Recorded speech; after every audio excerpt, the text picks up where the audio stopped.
The person blocking your future isn't someone who hurt you, overlooked you, or took something from you. It's you. Not a dramatic version of you. Not the worst day you've ever had. The everyday version. The one who wakes up, moves through familiar routines, thinks familiar thoughts, and returns to the same bed at night having confirmed, once again, that this is just how life is. That version of you is the problem. And the terrifying part isn't that it's holding you back. It's that it feels completely normal. The brain doesn't resist change because change is hard. It resists change because the version of you that exists right now has been running long enough to feel like identity, like personality, like just the way you are. And anything that threatens it, any new direction, any real growth, any version of yourself that requires leaving the current one behind, gets filtered out before it ever has a chance to take root. You felt the evidence of this. The ideas that excite you for a week and then disappear. The decisions you make with complete sincerity and quietly abandon. The life that keeps appearing in the back of your mind, vivid, specific, stubbornly persistent, while the one you're actually living moves in a completely different direction. That isn't a motivation problem. That's an identity problem. And this video is about what happens when you finally understand the difference, and what becomes possible the moment you do. If you've made it this far, it's because you're determined to have a life of success. So I invite you to subscribe to the channel, because every video will help you develop the mindset that attracts wealth, prosperity, and new opportunities every day. There's a version of you that was built without your consent, not in a single moment. Not through one defining experience or one visible failure. It was assembled slowly, across years of absorbed reactions, inherited beliefs, and repeated patterns that eventually hardened into something that feels entirely indistinguishable from who you actually are. Napoleon Hill observed this with unusual precision across the lives he spent decades studying. Most people, he noted, never consciously choose the beliefs that govern their behavior. Those beliefs are handed down from family, from environment, from the early experiences the mind absorbs before it develops any capacity to question what it's taking in. By the time you're old enough to examine what you believe about yourself, those beliefs have already been operating for years, already shaping which decisions feel natural, which risks feel acceptable, which version of your life feels like a realistic possibility, and which ones get dismissed before they're ever fully formed. This is what makes the old self so difficult to detect. It doesn't present itself as a limitation. It presents itself as reality, as an accurate, reasonable assessment of who you are and what you can expect. Think about the last time you quietly talked yourself out of something. Not dramatically. There was no internal argument. No visible moment of defeat, just a thought that appeared, immediately followed by a reason it wouldn't work. An opportunity that surfaced and then sank before you ever seriously considered reaching for it. A version of your life that flickered into view and was just as quickly filed away under things that happened to other people. That wasn't honest self-assessment. That was the old self executing its primary function. And its function has nothing to do with your happiness or your potential. Its function is preservation of the current version, the familiar version, the version it has enough evidence for to feel safe defending. He'll describe this as the subconscious operating from existing programming. And he was precise about something most people find both uncomfortable and liberating in equal measure. That programming was installed, which means it isn't permanent. It isn't your personality. It isn't the truth about who you are. It's a set of instructions written under conditions that no longer exist. But here's where most attempts at change break down. People try to replace the output without touching the source. They modify behavior while leaving the underlying belief completely intact. They attempt to act like a different person while still, at the deepest level, seeing themselves as the old one. And because identity consistently outlasts intention, because what you believe about yourself will always exert more force than what you decide to do, the change eventually folds. Not in a single dramatic collapse. In the quiet, Cumulative moments where the old self steps back and so seamlessly it barely registers as a choice. The alarm gets silenced. The page stays blank. The conversation happens entirely inside your head and never anywhere else. Not because you lack discipline, because a version of yourself constructed for a smaller life keeps making the call before the emerging version gets a word in. What makes this harder to escape than most people realize is that the old self doesn't wait to be challenged. It moves first.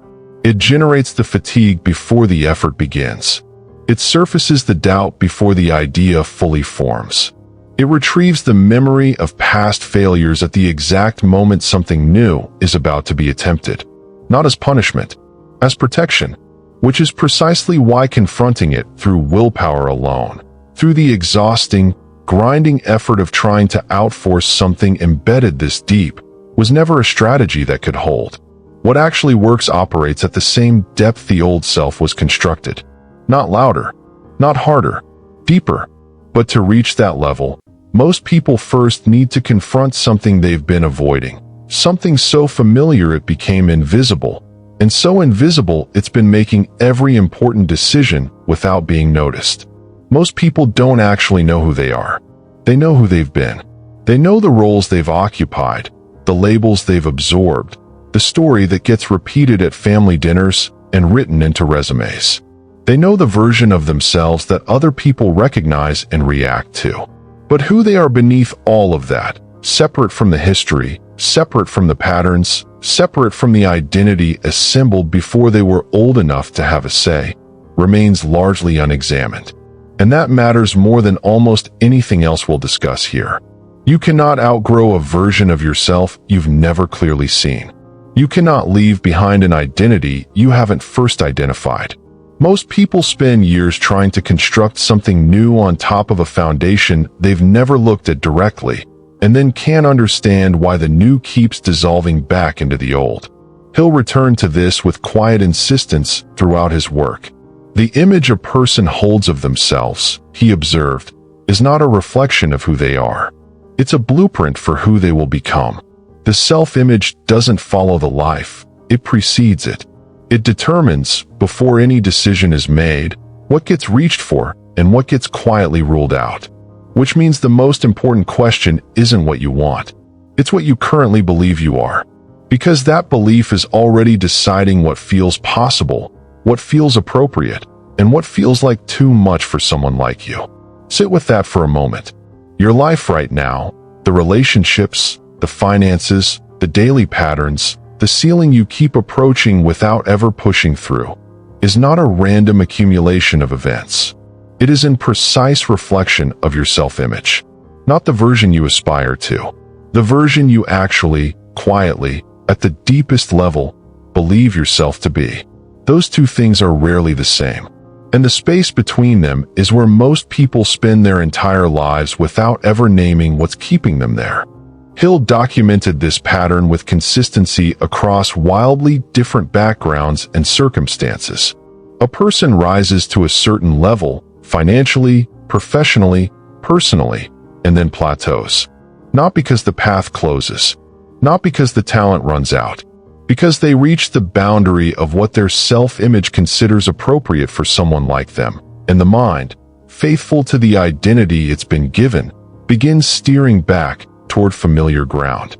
This is why external change so rarely produces internal transformation. The new job recreates the same anxiety as the last one. The new relationship mirrors the emotional dynamics of the previous one. The new city somehow produces the same internal geography as the place left behind. The details shift. The person doesn't. And the person, as it turns out, was always what every situation had in common. What people call a comfort zone is rarely about comfort. It's about identity.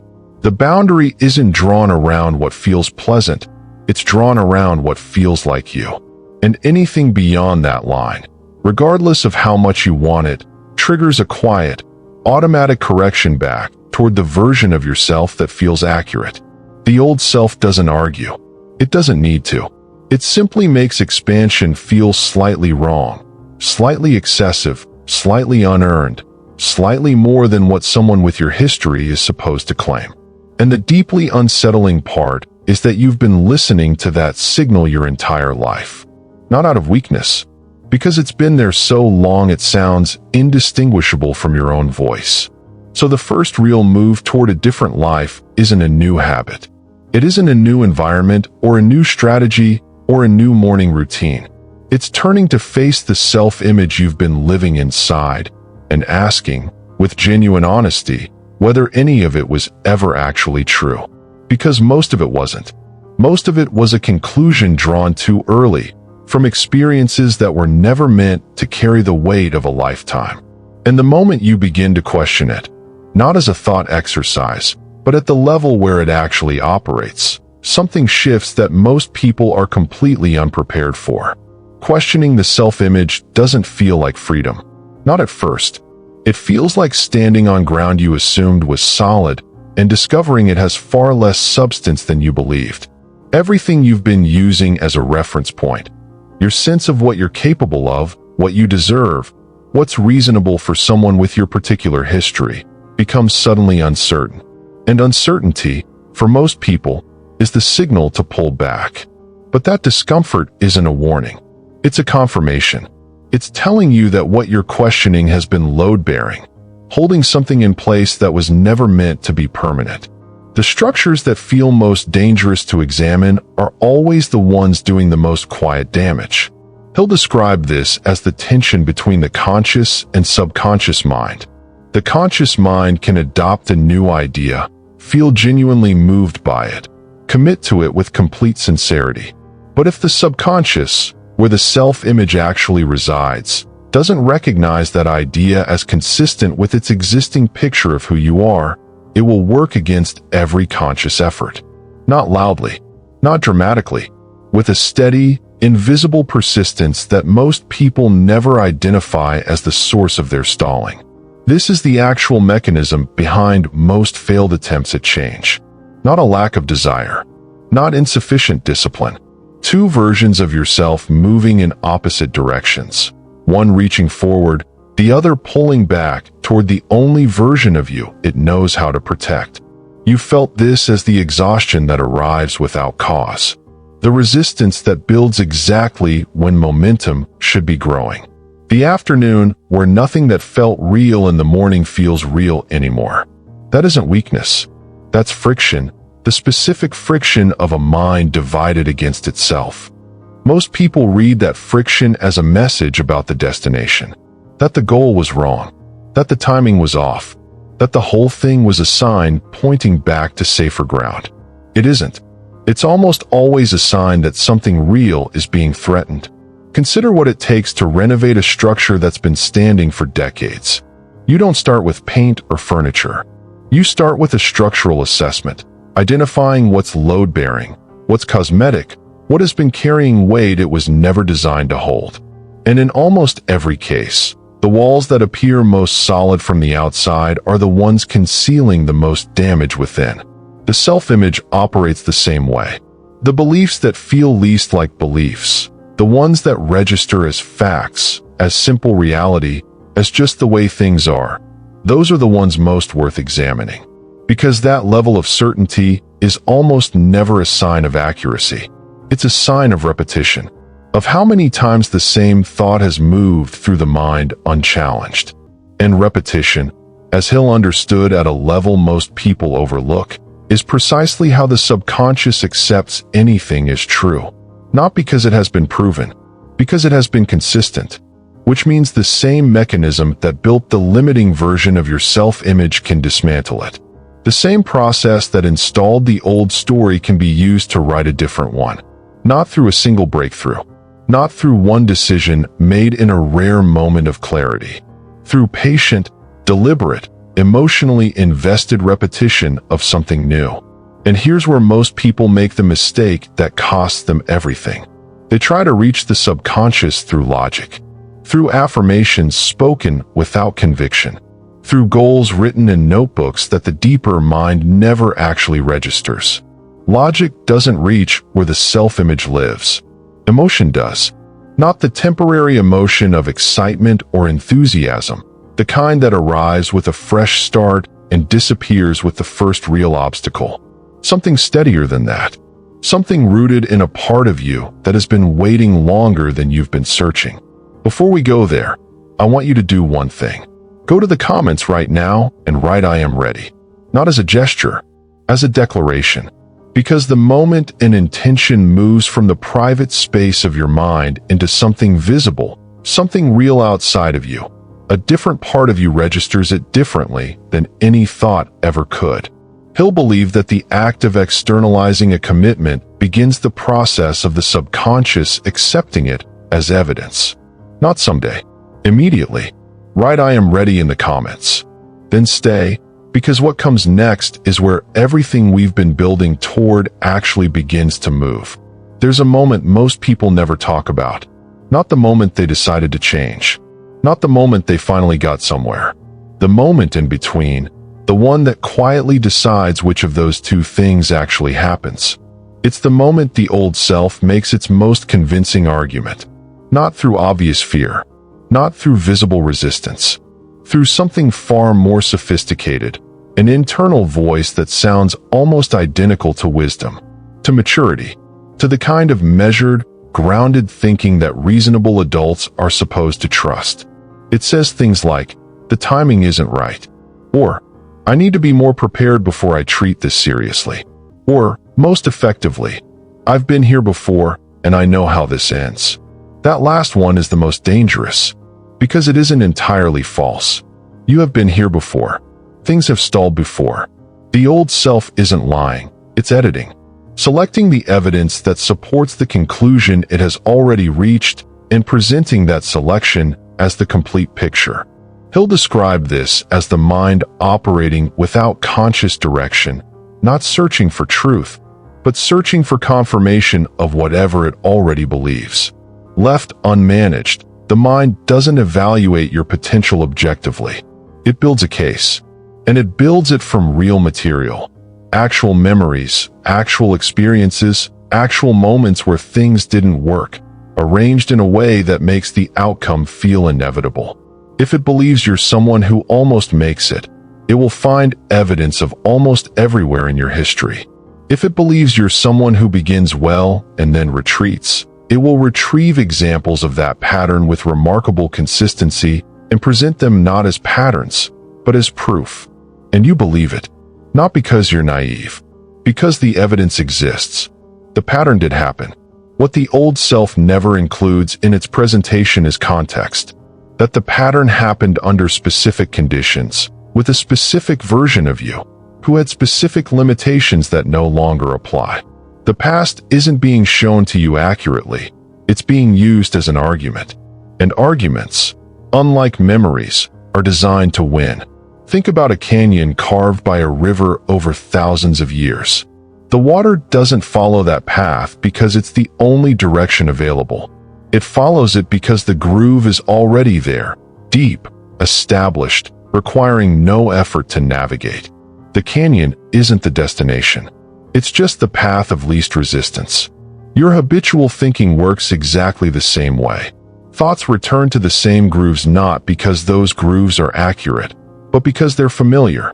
The mind moves along established pathways the way water moves through established channels, automatically, efficiently, and without questioning whether the direction is still serving you. Redirecting that current is not a natural process. It doesn't happen through good intentions or moments of inspiration. It requires something deliberate, sustained, and emotionally invested enough to carve a new groove deeper than the old one. He'll call this definiteness of purpose paired with emotional intensity, not intellectual agreement with a new idea. The felt experience of it, vivid enough, personal enough, repeated enough that the subconscious begins treating it as evidence rather than aspiration. Because the subconscious doesn't update based on what you want. It updates based on what it repeatedly experiences as real. An experience, at that level, isn't limited to external events. It includes what you consistently imagine with genuine feeling. What you inhabit internally with enough specificity that the deeper mind stops distinguishing it from something that actually happened. This is why two people can encounter the exact same opportunity, same information, same moment, same open door, and produce completely different outcomes. One moves toward it. The other finds, almost immediately, a reason it won't work for someone like them. Not because they lack intelligence or desire. Because the story each person is running about who they are in relation to that opportunity is entirely different. Same door. Two entirely different internal worlds standing in front of it. The difference isn't confidence. It isn't background or luck or timing. It's the story. The one operating so far beneath conscious thought that most people don't experience it as a story at all. They experience it as reality. And until that story changes, not on the surface, not in the language you use to describe yourself to others, but at the level where it actually generates your behavior, everything built on top of it will keep returning to the same shape. But the old self has one more defense. One final layer of protection that most people walk directly into without seeing it coming. The old self's final defense isn't resistance. It's comfort. Not the comfort of ease or luxury. The comfort of familiarity, the quiet, almost imperceptible sense of rightness that comes from being exactly who you've always been. From moving through a day that confirms, in 100 unremarkable ways, that you are the person you've always understood yourself to be. This is the layer most people never reach in their thinking about change. They prepare for the difficult part, the discipline, the friction, the discomfort of doing something unfamiliar. What they don't prepare for is the pull of the familiar. The way the old life doesn't just resist being left behind, it calls you back. Quietly, persistently, from every direction at once. The people who knew you before. The environments built around the old version. The internal rhythm of a life constructed around who you were, which keeps running, like a program nobody turned off, even after you've decided with complete sincerity to become someone different. He'll observe this with consistency across the lives he documented. Most people who fail to change don't fail because they lack desire or clarity. They fail because they underestimated the gravitational force of the environment they were trying to change within. They attempted to become a new person while remaining entirely surrounded by everything designed to confirm the old one. Consider what it would mean to plant a different seed in soil that has spent decades producing the same thing. The seed might be new. The intention might be genuine. But the soil, the daily surroundings, the habitual environment, the people and places and patterns that make up the texture of ordinary life, continues offering the conditions it has always known. And what grows, eventually, is what the soil was prepared for. You are not separate from your environment.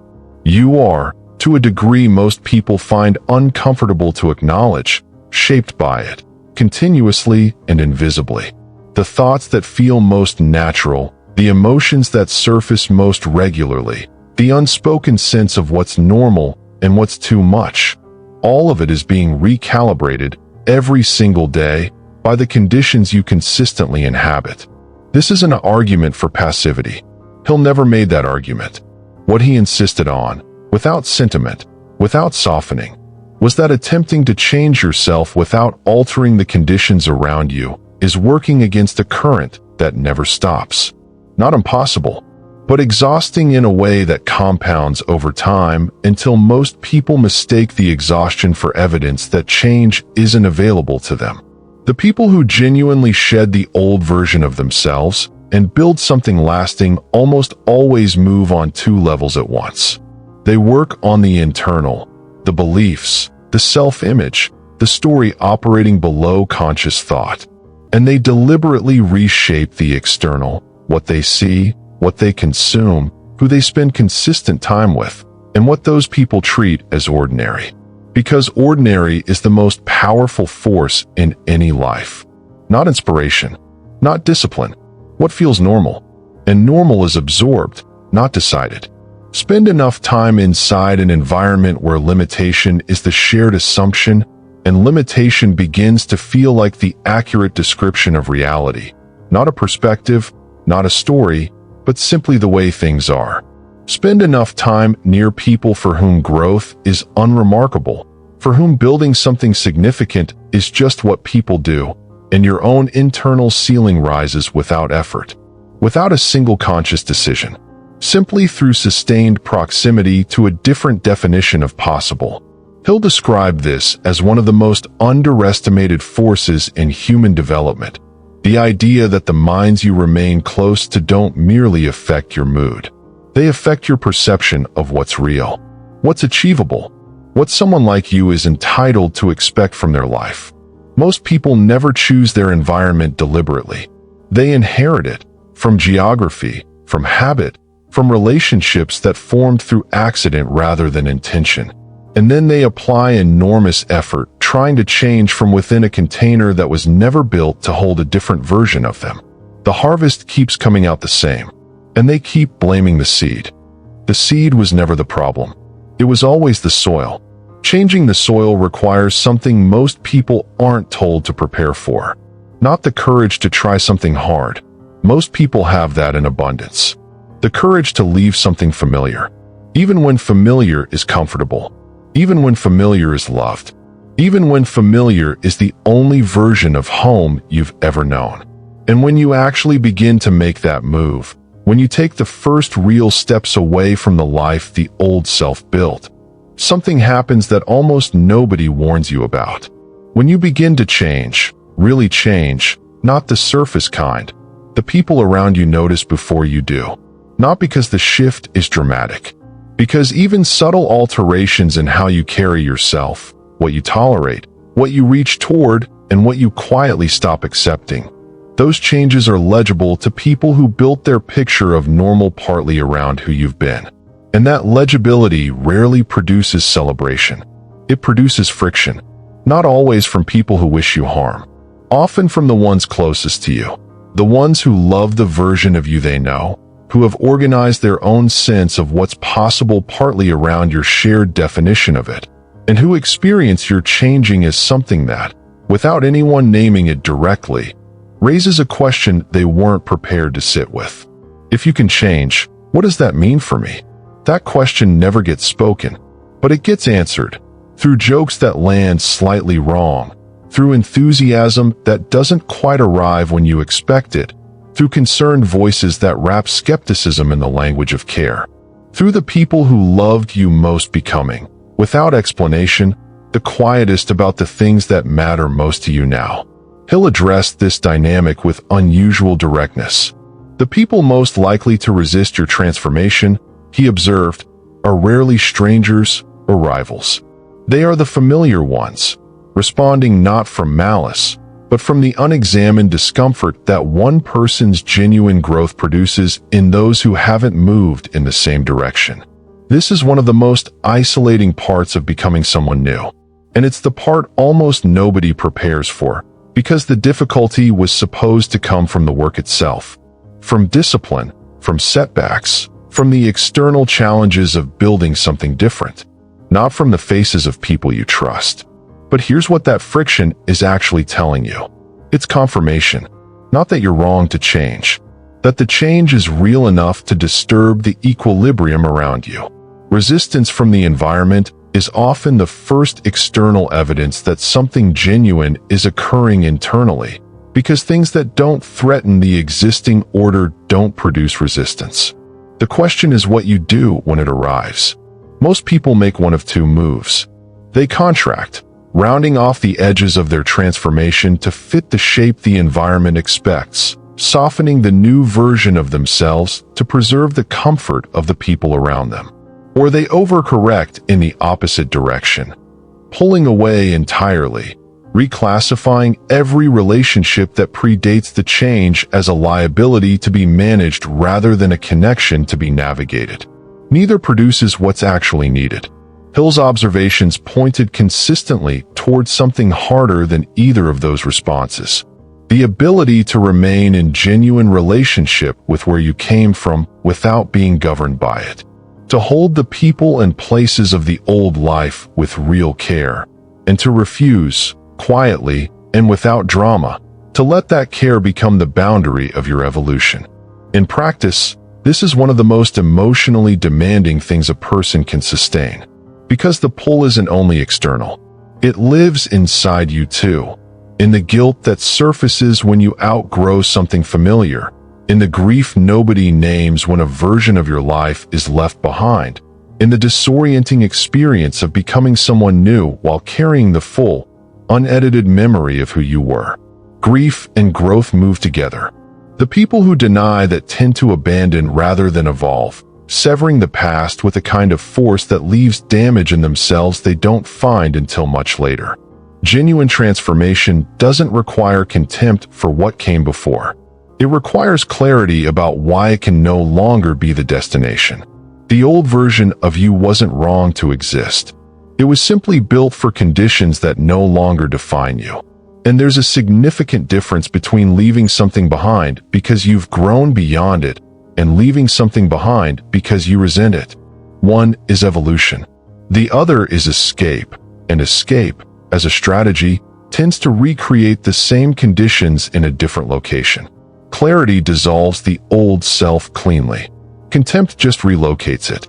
But even with that clarity fully intact, even with the right relationship to what's ending and the right orientation toward what's being built, the old self has one final tool it hasn't used yet.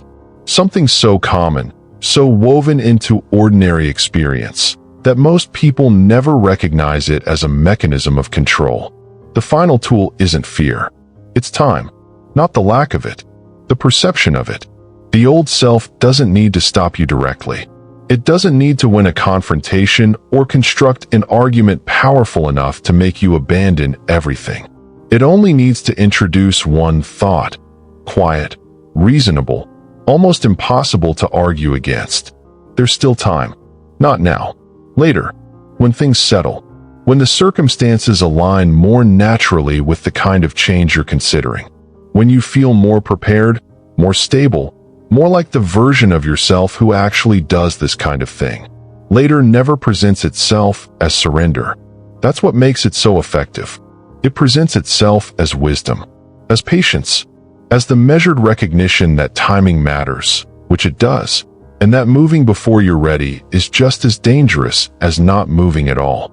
And it contains just enough truth to be completely paralyzing. Hill identified procrastination not as a scheduling problem or a failure of organization, but as one of the primary ways people forfeit the life they were capable of living.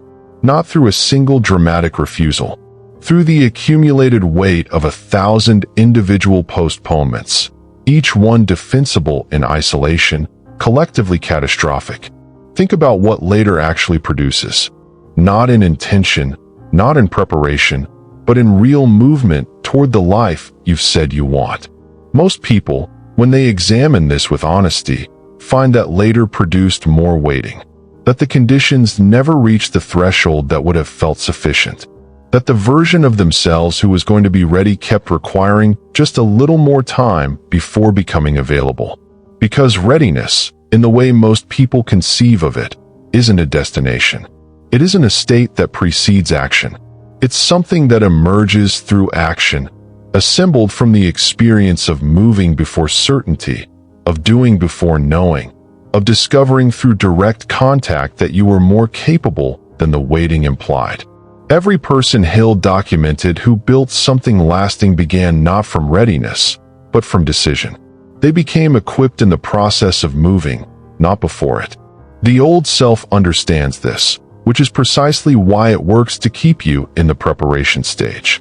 In the research, in the refinement, in the endlessly improved version of a plan that never quite gets executed. Because a plan being perfected is not a threat to the old self. Only movement is a threat. Only the moment you actually begin does the old version's position become genuinely vulnerable. But there's something else time does that's quieter and more corrosive than delay. It manufactures the feeling of permanence. The longer you inhabit a life that doesn't fit, the more that life begins to feel like the only available version. Not because it is, but because familiarity, sustained long enough, stops feeling like a choice and starts feeling like a fact. The work that diminishes you starts to feel like just what work is. The ceiling you've been pressing against starts to feel like the actual limit of the space.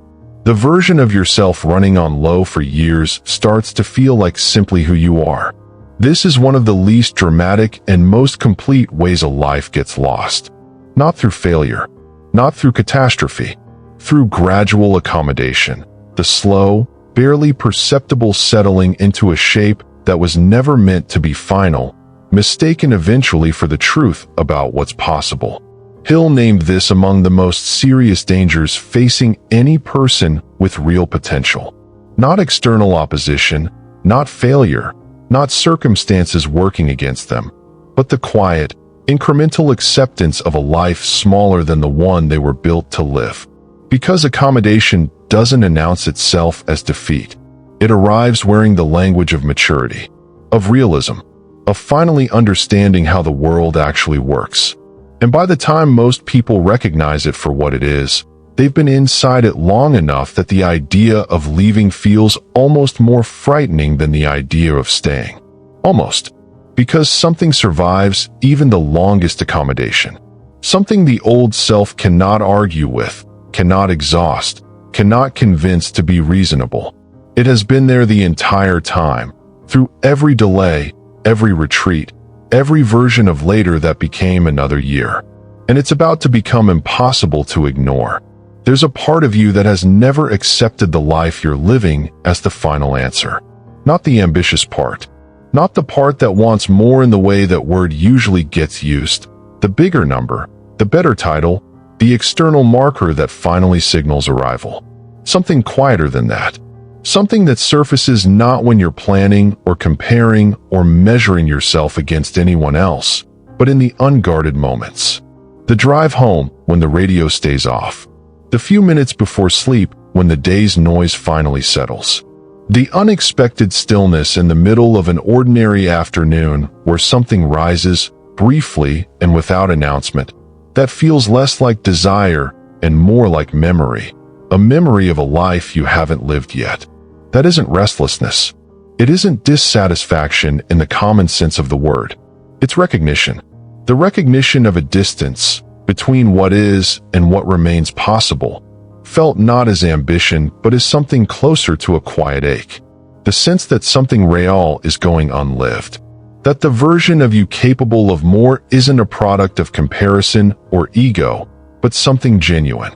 Something that existed before the old self was assembled and has been present ever since, waiting with a patience that should probably be unsettling. Hill pointed toward this in his work, carefully, without mystical framing, as the deeper intelligence available to every human mind. The accumulated understanding that exists below the level of conscious thought, below planning, below strategy, below the rational surface where most people spend most of their time. That intelligence has always known the gap. It has been communicating it, consistently and without drama, through exactly these moments. The unguarded ones, the quiet ones, the ones most people have learned to fill with noise before they can say too much. Because listening is uncomfortable in a specific way. It doesn't just show you what's possible. It shows you how long you've been aware of it. How many times the signal came through clearly and was acknowledged and then set aside. How many mornings began with the knowledge that something needed to change and ended having changed nothing. That accumulation has weight. And most people manage that weight not by addressing its source, but by reducing their exposure to the moments where it surfaces. More activity, more noise, more motion that keeps the surface of life busy enough that the deeper current can't get through with enough clarity to demand a response. Hill identified this as one of the mind's most quietly destructive tendencies, using its own busyness as insulation against its own most important questions. Staying so occupied with the maintenance of the existing life that the question of whether the existing life is the right one never receives enough stillness to be properly heard. But it always finds a way through. In the unscheduled moments. In the spaces the noise doesn't quite reach. In the conversation that touches something you didn't know was still tender. In the dream that returns without invitation. It finds its way through because it isn't arriving from somewhere outside you. It is the most interior thing there is. The part that watched the old self being assembled, that never fully agreed to the terms, and that has been waiting, with remarkable, almost frustrating patience, for you to decide that the assembled version is no longer the one you're committed to defending. That waiting hasn't been passive. It has been working on your behalf the entire time, in the form of the discomfort that never quite allows full settling, the longing that never quite agrees to be reasonable, the persistent sense of more that refuses to be argued into silence regardless of how many logical cases are made against it. This is what the old self cannot reach, because it doesn't operate at the level where the old self has jurisdiction. It lives deeper, in the place where what you actually are exists beneath what you've been told you are, beneath what experience has temporarily convinced you is true about your limits, beneath every conclusion drawn too early from evidence that was never meant to be final. When you stop managing this part of yourself, when you stop filling the silence before it can speak, what it communicates is never complicated. It doesn't arrive with a plan. It doesn't offer a system or a sequence. It simply shows you the distance, clearly, without judgment, without performance. And then it asks one question that has no comfortable answer. How much longer? Most people have been responding to that question with later, with soon, with when the conditions are right, with a version of eventually that keeps moving as they move toward it. But something shifts when you stop answering and start sitting with what it actually costs you to keep deferring. Not the abstract cost, the specific, daily, accumulated cost. The energy spent maintaining a version of yourself that stopped fitting years ago. The slow erosion of believing that the gap will ever be addressed. The particular weight carried by someone who knows what they're capable of and keeps choosing not to find out if they're right. That cost is the calculation the old self never completes. It shows you the risk of changing. It never shows you the full price of staying. When you finally see the complete ledger, not the edited version the old self presents, but the actual one, the choice that seemed complicated becomes the only one that makes any sense. But making it requires something most people believe they're still waiting to receive, when in truth, it was never something that could arrive from the outside. The thing you've been waiting for permission to become, you already are. Not in the completed sense. Not in the sense that the work is done or the distance has closed, but in the sense that matters most. The capacity is already present. The version of you capable of the life you've been deferring isn't something that needs to be created from nothing. It needs to be chosen. Most people spend years inside the gap between who they are and who they could be, not because the crossing is impossible, but because they're waiting for something external to authorize the move. A sign, a feeling of certainty that arrives complete, removing all doubt before the first step is required. A moment so clear it makes the decision feel inevitable rather than chosen. That authorization never comes. Not because you aren't ready, because the mind doesn't issue permits before movement. It confirms decisions already made through the evidence that accumulates after beginning, never before. Hill was deliberate about this. The people who changed their lives most completely, he observed, weren't the ones who felt most prepared. They were the ones who decided most completely, who committed at a depth where the question of whether to begin stopped consuming energy and simply became the next thing to do. Decision, in Hill's framework, wasn't a moment. It was a posture, an orientation toward reality that changed what the mind noticed, what it reached toward, what it dismissed as beside the point.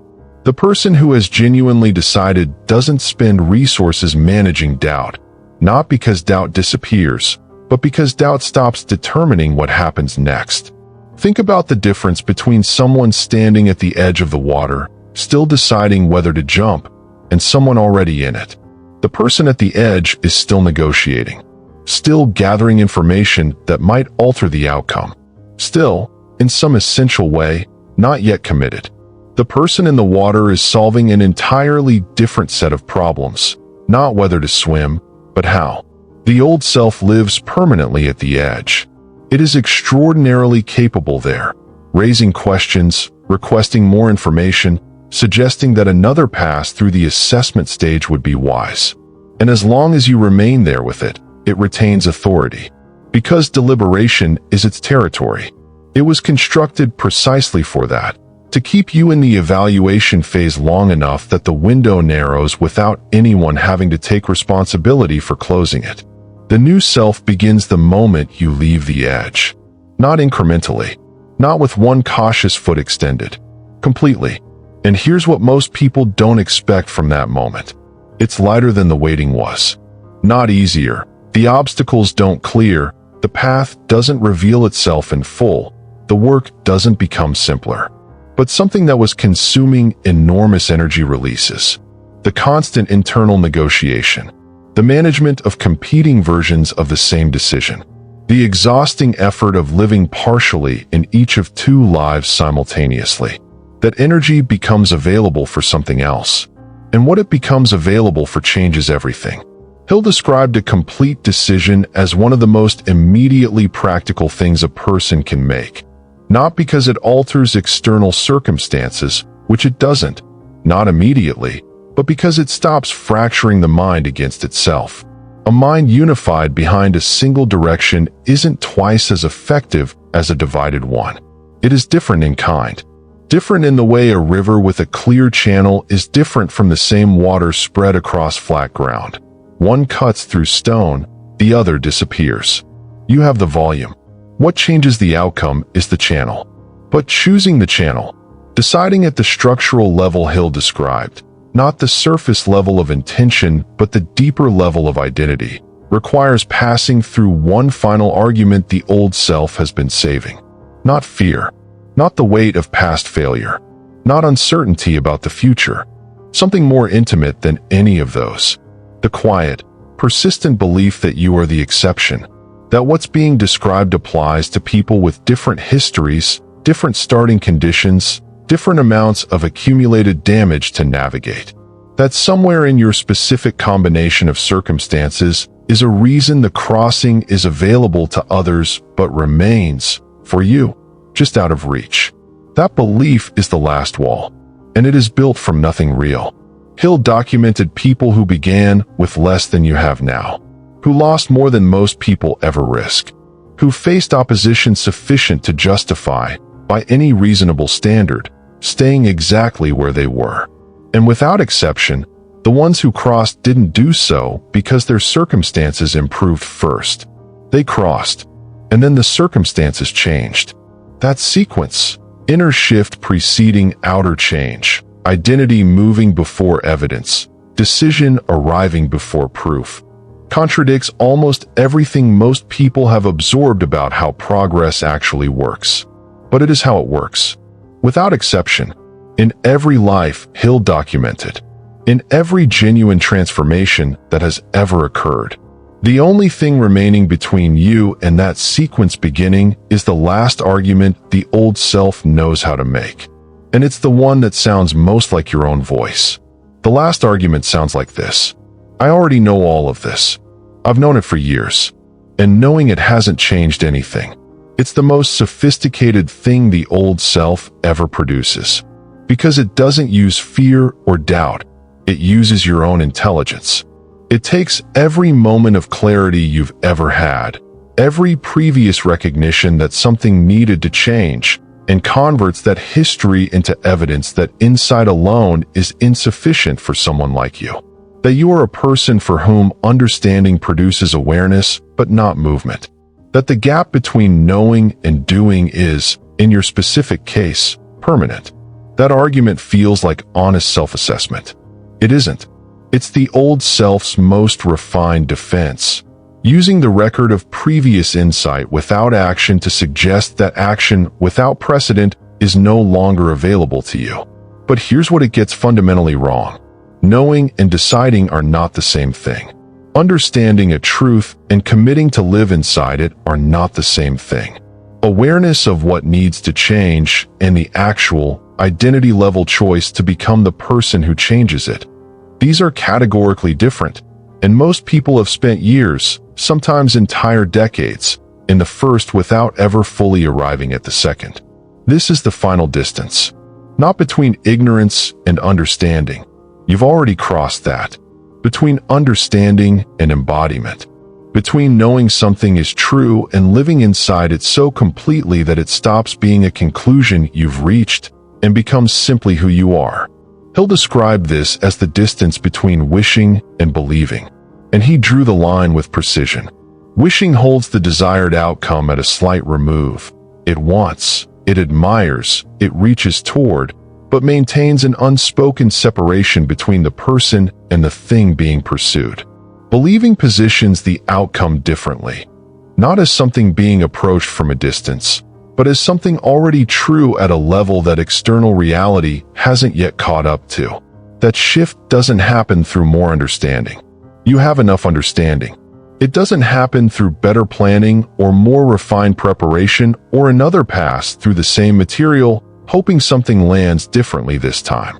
It happens through action taken before the feeling of readiness arrives. Not after doubt clears. Not after confidence accumulates to a sufficient threshold. Not after the conditions improve or the timing aligns or the internal signal finally arrives that makes moving feel unambiguously safe.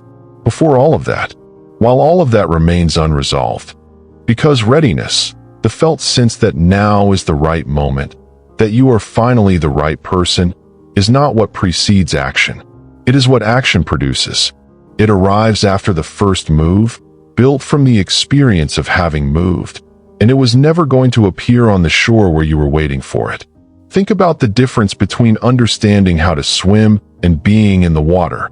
Every principle, every explanation, every accurately described technique, all of it becomes immediately secondary the moment you are actually submerged.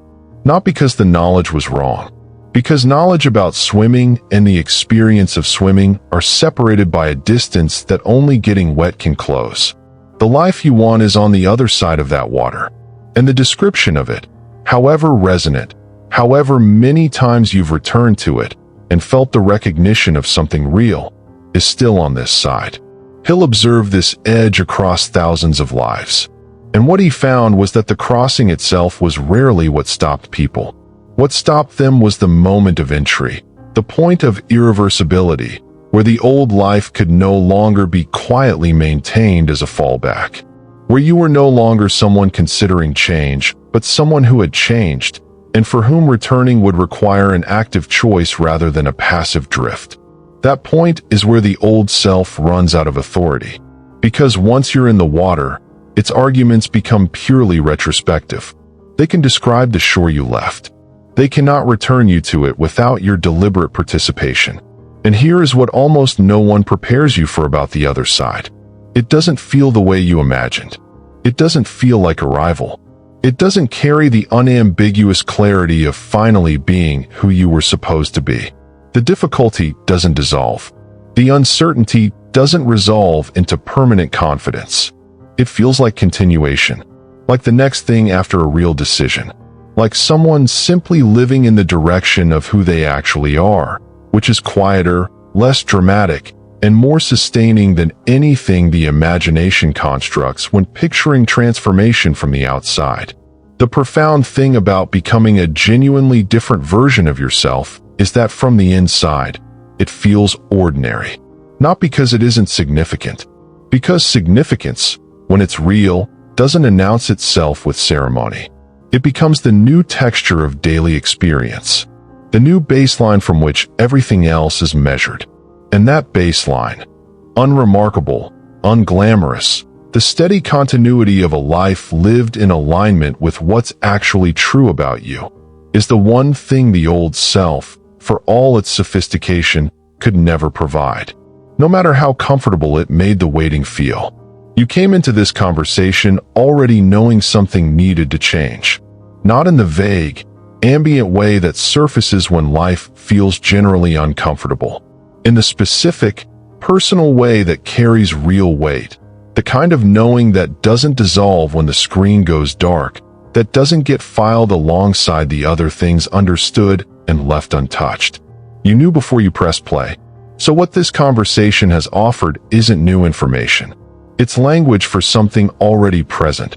already moving beneath the surface of the life you've been living, already asking the question you've been finding ways to not quite answer. The question was never whether you're capable. That was never actually in doubt. The question is whether you're willing to stop protecting the version of yourself that the life you actually want has no room for. That's the real threshold. Not discipline, not strategy, not a better morning routine or a more refined plan. The willingness to set the old version down, not with drama, not with a clean narrative break, not with the ceremony that transformation appears to require from the outside. Quietly, the way a person releases something they've been carrying so long they forgot it wasn't part of them. He'll spent 2 decades inside the lives of people who arrived at that moment. And what strikes you, reading his work carefully, isn't the scale of what they eventually built. It's how ordinary the moment of beginning was. No perfect circumstances, no unambiguous signal, no version of readiness that would have satisfied the part of them that wanted to wait. Just a person, in an unremarkable moment, who decided that the life they were living was no longer the one they were available for. That decision didn't complete anything. It began something. And what it began was not the construction of a new person. It was the uncovering of one already present, already capable, simply obscured beneath the accumulated weight of a story that was never entirely true. You are not starting from nothing. You are starting from everything the previous versions of you learned, absorbed, and survived, which is more than the old self has ever given you credit for.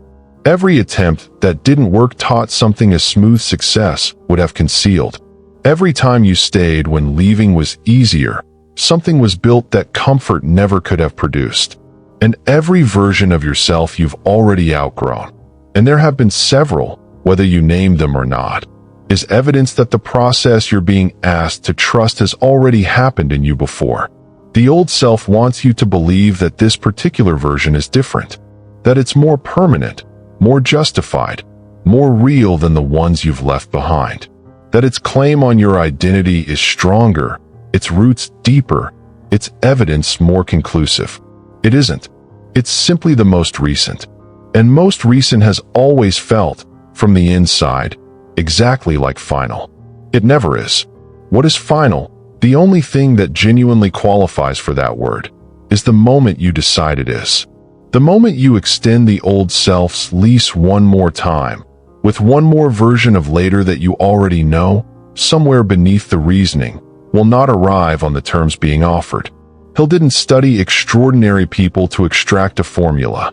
He studied them to identify what was common, what ran beneath the different backgrounds, the different starting conditions, the different degrees of advantage and loss, and report it back to the people who hadn't yet crossed. What he found wasn't a secret. It was a sequence. A person decides. The decision changes what they notice. What they notice changes what they do. What they do changes what becomes possible. And what becomes possible, sustained long enough, becomes the life, the actual, inhabited, daily life, that previously existed only in the unguarded moments. The quiet ones. The ones that kept appearing despite every effort to stay too busy to feel them fully. That sequence is available to you. Not eventually. Not once the conditions improve. Now. The only variable, the only thing that has ever actually been in question, is the decision at the beginning of it. Not the large, comprehensive decision that requires everything to be resolved before it can be made. The small one. The interior one. The one that happens in the silence after this ends, when it's just you and the question. Not who you're capable of becoming. You've known the answer to that for longer than you've been willing to admit. Who you are willing to become. What you are willing to release. What version of familiar you are ready to let go of, knowing that what grows in its place will take time before it feels like home. You don't need more information. You don't need another conversation, another sign, another reason that finally tips the balance. You need to stop waiting for the old self to give you permission to leave it behind. It won't. That was never part of its design. But you were never required to ask. If something in this video reached a place that needed to be reached, don't let it stop here. Share it with 5 people who need to hear this. And follow this channel, because what comes next goes even deeper. The work continues. And so do you.